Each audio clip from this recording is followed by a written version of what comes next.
안녕하세요. 부동산 강사 현입니다. 오늘 영상 빠르게 시작하겠습니다. 오늘 영상의 제목은 미국 금리가 올라가면 부동산 가격은 어떻게 될까? 미국 금리가 올라가면 부동산 가격은 어떻게 될까입니다. 아직 미국 금리가 올라간 건 아니죠. 예, 아닌데 아무래도 원래는 올해 트럼프 그 중간 선거가 11월에 있으니까 그 전에 좀 금리를 낮춰가지고 또 특히 연준 의장이 바뀌는 게 5월 말인가요? 그때 바뀌면 트럼프 사람이 들어가가지고 금리를 당연히 내리겠다 이런 분위기였어요. 금리만 내리면 여러 가지 산업이라든가 금융 비용이 줄어드니까 경제가 이렇게 돌아가는데 변수가 생겼죠. 전쟁이 일어나가지고 진짜 이게 빨리 끝내야 되는데 길어지니까 유가가 너무 오르지 않습니까? 그럼 경제에 부담이 되고 이 모든 산업에서 물가를 올리다 보니까 지금 오히려 미국이 이 물가가 너무 오르기 때문에 금리를 올려야 되는 거 아닌가. 뭐 많이 올리진 않겠죠. 많이 올렸다가는 정말 난리가 나니까 어느 정도인데 그래도 그 조금이라도 올리게 되면 타격이 있다 이 말인 겁니다. 그러면 오늘 이번 영상에서는 다른 분야는 말고 부동산에 있어서 만약에 미국 금리를 올렸을 때 어떤 현상이 나타날까? 뭐 정답은 뭐 이거는 또 제가 신이 아니까 맞출 수는 없는데요. 그래도 근거가 있기 때문에 좀 자료가 있습니다. 이거 상당 부분 자료가 있기 때문에 좀 쉽게 생각을 해볼 수 있는 여지가 있어서 제가 말씀을 드리는데요. 부동산을 가지고 있으신 분들은 걱정할 수도 있을 것 같아요. 그리고 틀림없이 금리가 만약에 진짜로 올라간다 그러면 뉴스가 난리 날 겁니다. 부동산 측면에서는 뭐 집값 떨어진다, 뭐 대폭락이다, 뭐 어쩌다 저쩌다 하는데 그런 걸 판단하지 마시고 항상 제가 말씀드리고 또 제 채널을 구독하시면서 제가 그때그때 말씀을 드릴 테니까 이제는 좀 이렇게 영상 자막을 못 달아드려도 또 이렇게 좀 잘 편집을 정성스럽게 못 해드려도 좀 이렇게 버벅대는 말이라 하더라도 스피드 있게 속도감 있게 바로바로 찾아뵐 수 있으니까 좀 그런 장점이 있어요. 그래서 저도 좀 좋더라고요. 그러니까 제 영상을 잘 보시면서 어떤 그런 큰 이슈가 터졌을 때마다 제가 영상을 올려드릴 테니까 제 생각을 맞을 수도 있고 틀릴 수도 있긴 하겠지만 그래도 도움이 되실 것 같아요. 판단하실 때. 자, 그러면 금리가 올랐을 때 부동산 부분에서만 몇 가지 전제가 있습니다. 보통 많이 드는 전제는 가장 큰 전제는 금리 인상으로 인해서 영끌들이 버티기가 어렵다. 영끌들이. 그다음에 기존 대출자들의 이자 부담이 커져서 버티기가 어렵고 팔고 나갈 것이다. 예, 대부분이 이런 얘기를 하죠. 그다음에 또 금리 인상으로 인해서 개별 주체들이 소득이 감소하여 살 사람들이 많지 않다. 요 두 가지 전제 조건으로 보면은 맞는 것 같아요. 그래서 특히 영끌들이 버티기가 어렵고 부이자 부담이 커져서 이럴 것 같은데 또 여기서 제가 조건을 추가하면은요 다른 판단이 생길 수 있으니까 그거를 말씀드리려고 하는 거죠. 저는 여기서 뭐 길게 안 가도 됩니다. 오늘 영상은. 여기서 첫째 조건은 이미 부동산 규제로 인해서 생각보다 시장이 영끌들이 좌우하는 시장이 아닙니다. 영혼을 끌어서 대출받는 시장이 아니고 실수요자들이 갖고 있는 시장입니다. 갖고 있는 시장. 그러니까 우선 영끌들이 버티기위해서 막 힘들 그 매물들이 생각보다 많이 적을 것 같고요. 그다음에 기존 대출자들의 이자 부담이 커져서 버티기가 어려워서 팔고 나갈 것이다. 자, 여기서 잘 보셔야 됩니다. 20년, 2000년, 20년 이때는요 저금리였습니다. 그러다가 22년 3월인가부터 미국이 금리를 올렸죠.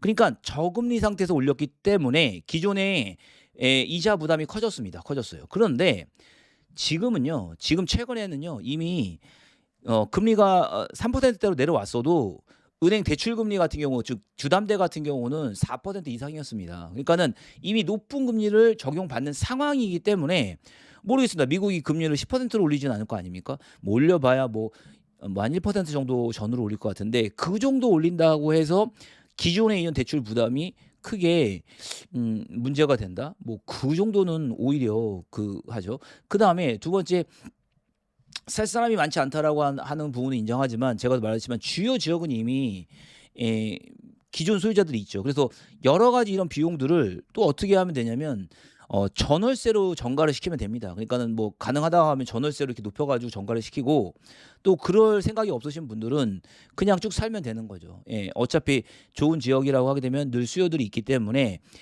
그렇게 되는 거죠. 그래서 제가 좀 결론을 말하면 부동산의 측면에서는 금리가 올라 있으면 좀 그 시기는 좀 힘든데 지금은 또 그때 22년도에 미국이 금리 올렸을 때랑 또 다른 부분을 흘러가는 거거든요. 그래서 금리를 올려가지고 일반적인 경제 생활이 좋아지진 않겠죠. 그렇지만 부동산 가격도 뭐 크게 뭐 여기서 영향을 받는다거나 그럴 확률은 적다라고 보고요. 근데 이제 문제는 다음인 거죠. 다음인 건 어떻게 되냐면 옛날에 실질적인 자료도 보면 제가 22년 연준이 언제부터 올렸냐면 3월 16일서부터 인상하기 시작했네요. 22년 3월 16일. 그다음에 이제 22년 12월까지 빅 스텝을 올려서 기준금리가 거의 뭐 0.25에서 0.